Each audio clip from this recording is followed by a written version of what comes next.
shining, in the midst of the darkness shining. Jesus, light of the world, shine upon us, set us free by the truth you now bring us. Shine on me, shine on me, shine, Jesus, shine, fill this land with the Father's glory. Blaze, Spirit, blaze, set our hearts on fire. Flow, river, flow, flood the nations with grace and mercy. Send forth your word, Lord, and let there be light. Good morning. Thanks for joining us today on Let the Bible Speak. Alex and I are going to finish up with a very important lesson about the prodigal son today. And Alex is actually going to talk a little bit right now about what a parable is. So I'm going to turn it over to Alex to share that with us. Thank you. And if you were joining us in the last couple of lessons as well, then you know that we've been talking about the parable of the prodigal son. And this parable is just one of many. A parable, just as a reminder, is it literally means to set alongside something, right? And here you have these stories or illustrations that come alongside these teaching points. Like in 2 Samuel chapter 12, when Nathan is talking to David, and he tells him this story which eventually convicts David of his sin with Bathsheba. Right? And Jesus uses parables all the time throughout the Gospels. And in Matthew chapter 13, I think we get a good look at the purpose of the Gospels, which is really to reveal something to us about the kingdom of God. In Matthew chapter 13, it says over and over, the kingdom of heaven is like, the kingdom of heaven is like. And then you have all these things that the kingdom of heaven is like. And so Luke 15 is no different. And what it really does for us, I think, is it shows us that the kingdom of God, in contrast to the kingdom of the world, is so much more gracious, so much more merciful. And the last couple of weeks, we've been looking through this parable through the lens of the younger son. And now we're shifting gears, and we're going to look at it from the perspective of the father. Now I've gotten back to the father. I'm ready to turn things around. Now what happens? How does the father respond? That's the key. How does the father respond in this parable? Because we're looking at several main teaching points in our lesson today that we want you to see. The father in our story was a human father, and we don't always act the same as the Father in heaven. We sometimes will get out of whack as fathers and not live and interact with our children the way God would.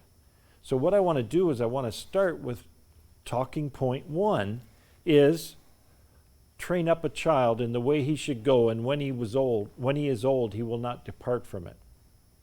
This has been for me a difficult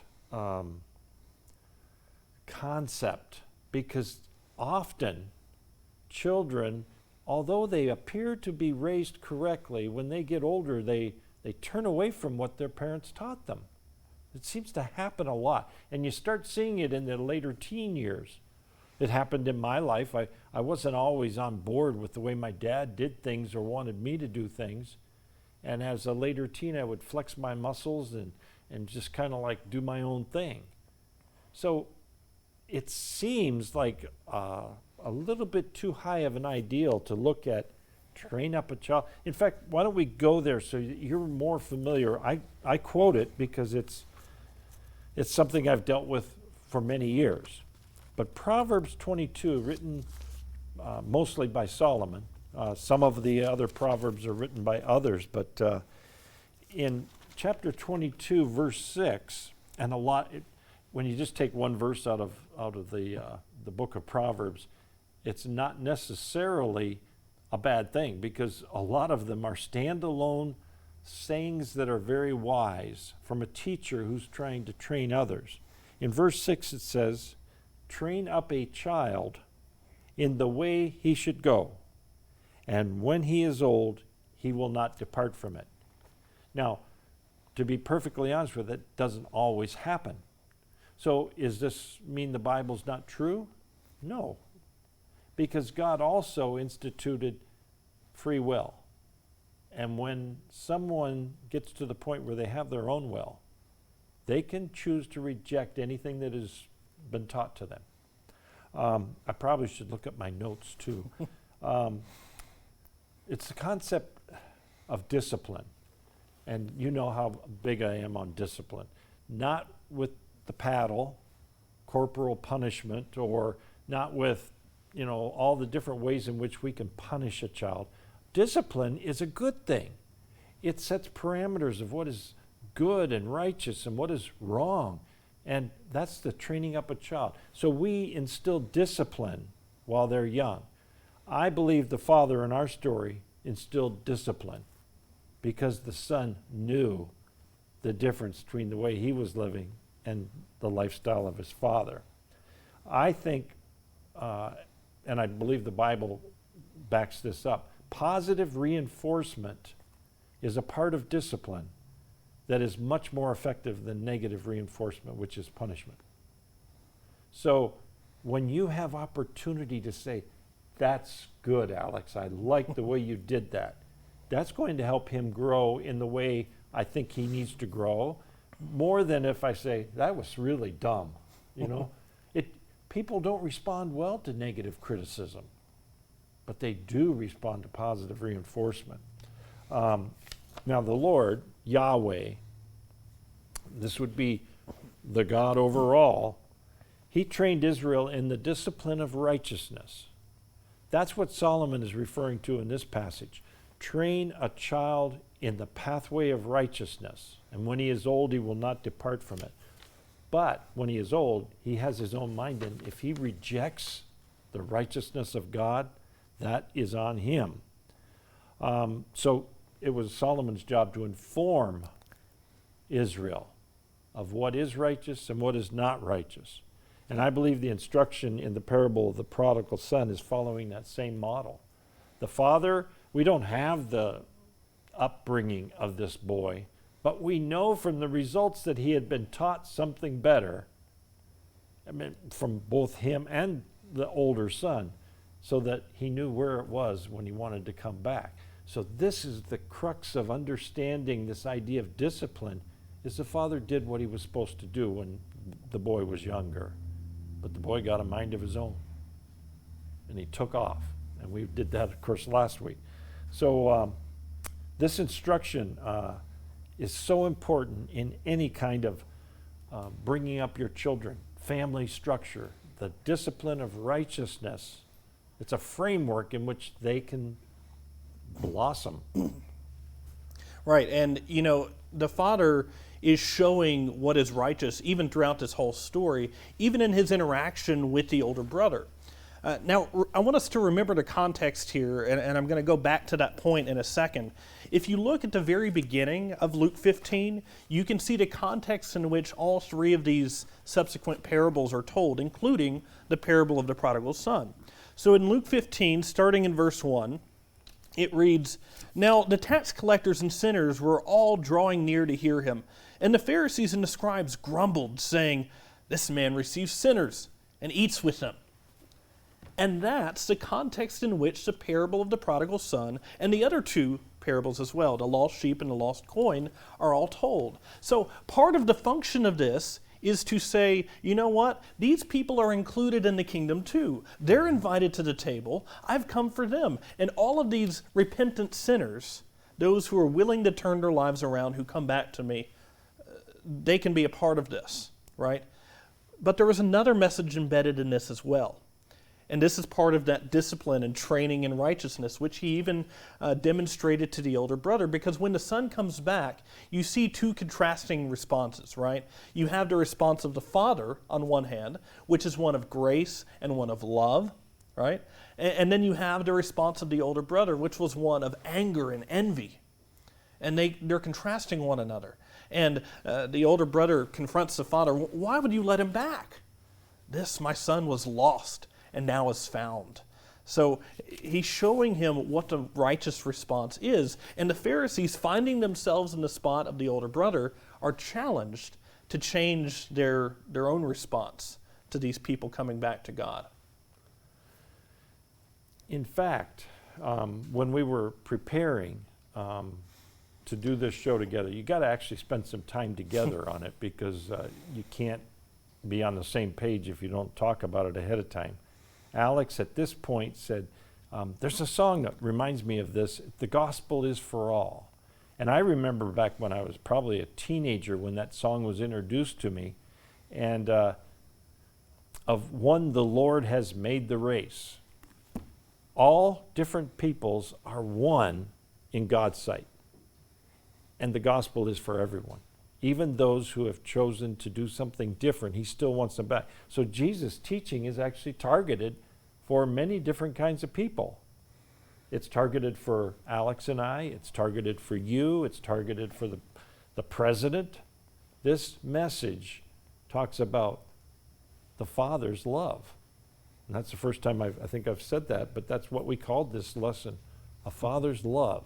And we're seeing it set alongside the story that Jesus told is our Father in heaven sees all his creation the same way. He wants us all to be saved.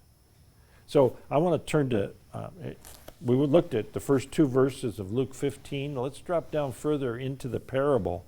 And this is the second point that we want to look at. There's got to be a structure of discipline of what is righteous.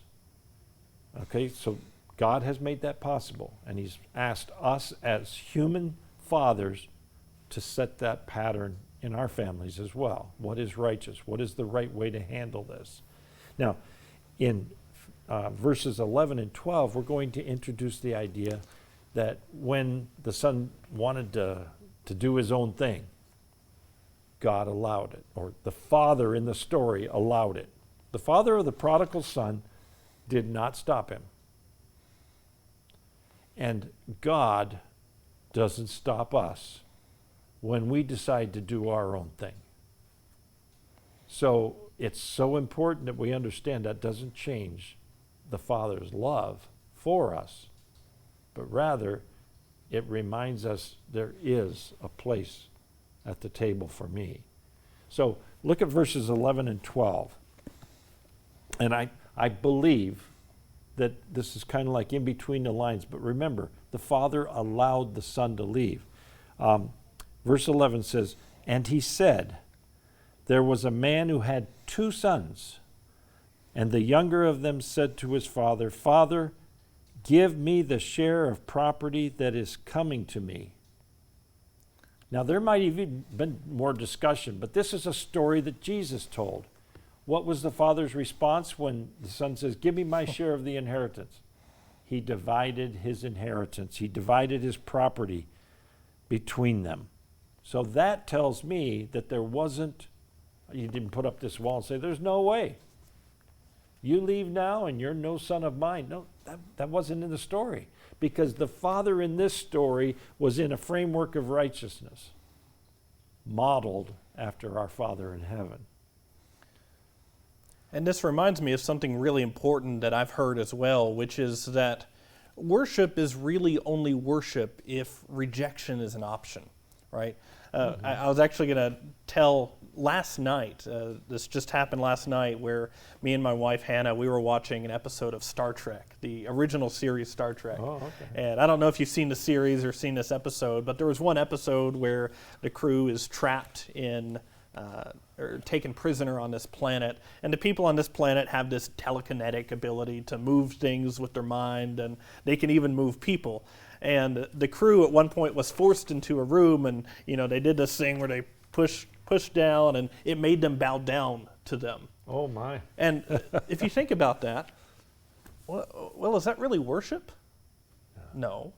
That was just forced upon them. It was just a forced gesture. Well, God doesn't force us to worship him. God doesn't force us into submission. He actually gives us the freedom and gives us a choice. If you want to go, you can go. If you want to do things your own way, you can do things your own way. It won't necessarily work out well for you, but God gives us that freedom, and that's what makes the choice to come home all that more powerful and all that more meaningful as well. And all that more clear. Because if, in fact, we step outside the righteousness of God, it will be clear that our life will be different than what it was when we were in His grace, in His righteousness. So the son, and it took a while for the son to wake up. As you remember in our parable, he blew all his money and riotous living, extravagant living, until he ended up in the pig pen. And he had nothing. So there's a stark contrast between the pig pen and the Father's house. So it becomes clear of what my choices would be at that point. I have a set alongside, which is the word for parables, set alongside, is our Father, God, allows us to choose the way we live, just like the father in the parable. A father's love doesn't end with goodbye. When that son left, the father's love continued and anticipated his return, which is what we were looking at last week and the week before. He anticipated his son returning. He wanted him to come back. And our Father in heaven feels that way about his creation as well. So in our next, I guess you would say, the truth of what this story tells us, what this parable teaches us about the Father, is that we have train up a child in the way he should go. I think the Father did that correctly. Then we have the Father allows the Son to go his own way. And he actually gives him his share and lets him leave.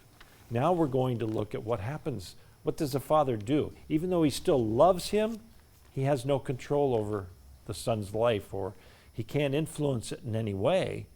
He had his opportunity, and now the Son is gone. Well, according to my understanding, this is where the anticipation comes. The Father waits for his return. Now, it might not be that he would ever return. Some people never come back, and that's a sad situation. But the key, in fact, I'll just throw this in as a sidebar, an extra that we didn't talk about. There's always been a lot of talk about Judas and his betrayal of Jesus, but Judas had a choice.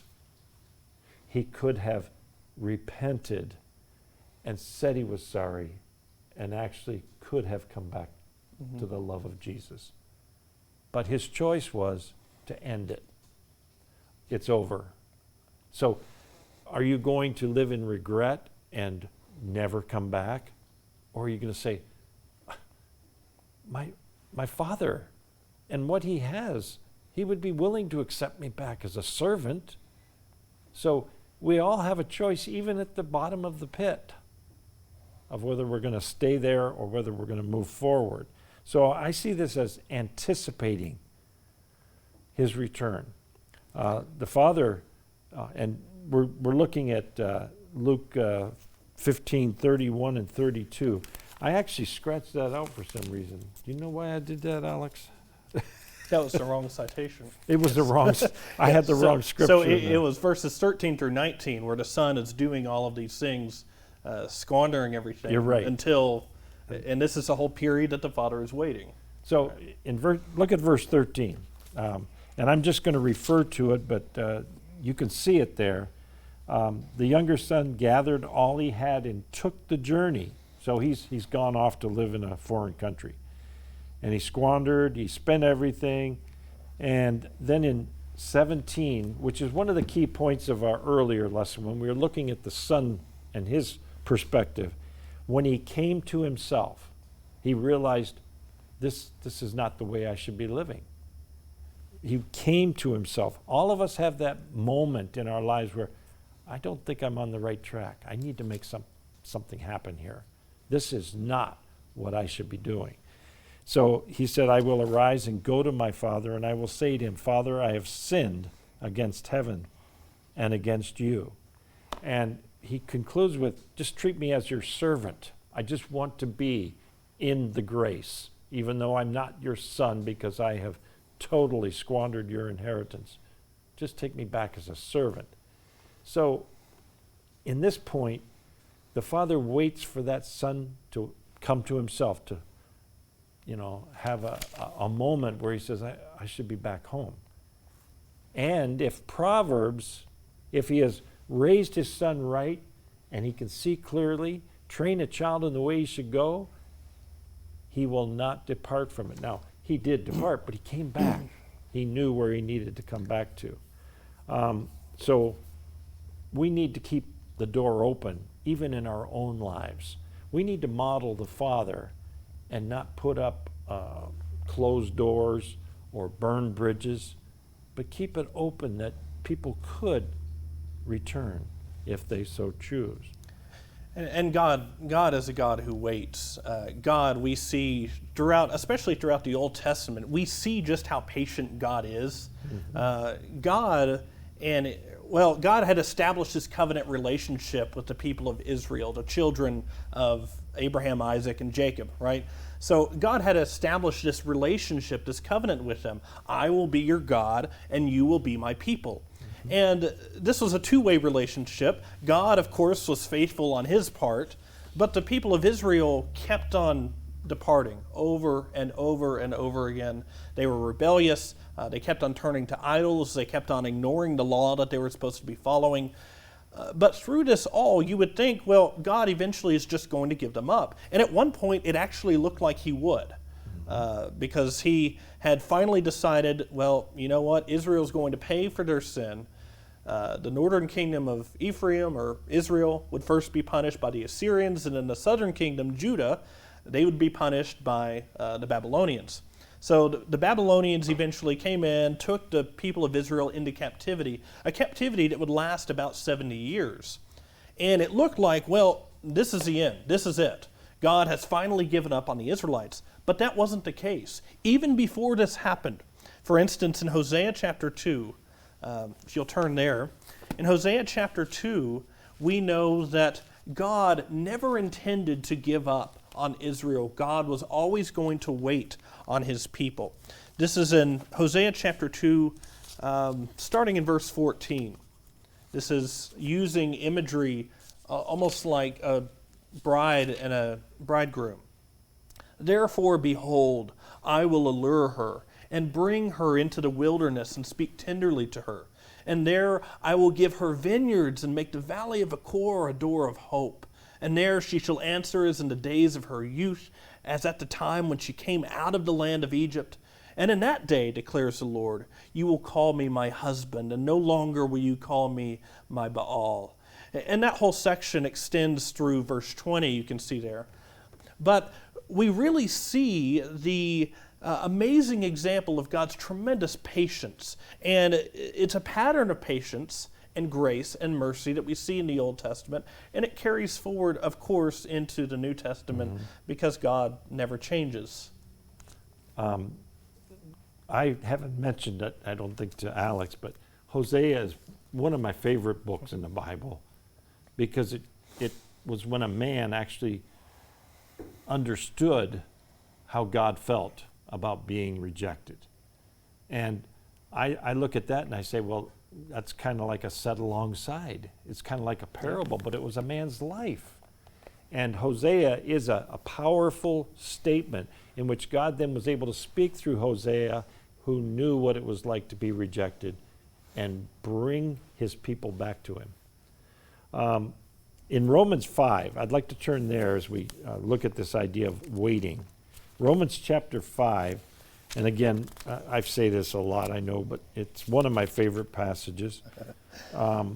Because in 5 verses 6 through 8, the Apostle Paul gives us insight into how God feels. For while we were still weak, at the right time, Christ died for the ungodly. For one will scarcely die for a righteous person, though for perhaps a good person, one would even dare to die. But God shows his love for us in this. While we were yet sinners, Christ died for us.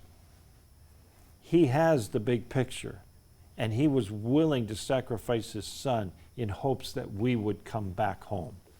We have to understand the Father's love. And thus you have the restoration of the Father. And that's the final movement in the story, that after all of this waiting, the Son finally comes back, and what does he do? He chooses to restore the Son. And that's a beautiful picture. The restoration is, there's no way we can conclude it today, but we want to talk about the restoring next week, right off the bat. Because when you restore someone to their full sonship, that's a lot different. It's like you're not holding anything from the past. You're not saying, well, you did that, and I'm going to bring it up every time you try to do something on your own. In our family, when my 3 girls were growing up, there was something about how, well, you remember when you did this to me? You remember when you did this to me? And we were always bringing up the past. And so in our family meeting, we prayed about that and says, God, help us to quit bringing up the past. If we're going to say, I'm sorry, and the other one's going to say, I forgive you, then you're going to need to just let it go and don't use it as ammunition the next time you have a problem. So I think that's where the restoration is going to really come alive, is we're going to realize he's not going to care about our past. He's going to wipe it away. And what a beautiful picture of restoration it is, too. Starting in verse 20, it says that he arose and came to his father, but while he was still a long way off, his father saw him and felt compassion and ran and embraced him and kissed him. Yeah. Just a beautiful picture. And again, we'll pick up on this next week, but we are so thrilled to actually just be talking about this picture and idea of God's restoration, because again, like we mentioned at the beginning, this is important to all of us, and we're all invited into it. So I hope you'll join us again next week, but as we wrap up for today, in addition to the study we do here on the TV, or if you're watching on YouTube, we have a Bible course that you can take in the privacy of your home at your own pace. And this 7-booklet lesson series is available free of charge. All you have to do is let us know you want to take it, and we can send out booklet 1 right away. If you don't have a Bible to study with, you need a Bible. We have a hardcover English Standard Version, which is the same one we use on the program, and I can send it out to you free of charge. If you want the course or the Bible, we'd be happy to send it. You can write to us at the Church of Christ in Escanaba. That's where we keep all our materials. P.O. Box 751. The zip in Escanaba is 49829. Or you can go on our webpage, letthebiblespeak.net. Thank you so much for joining us. We really appreciated being here. Well, thank you so much. Have a blessed week. God bless. Glory blaze, Spirit blaze, set our hearts on fire. Flow, river flow, flood the nations with grace and mercy. Send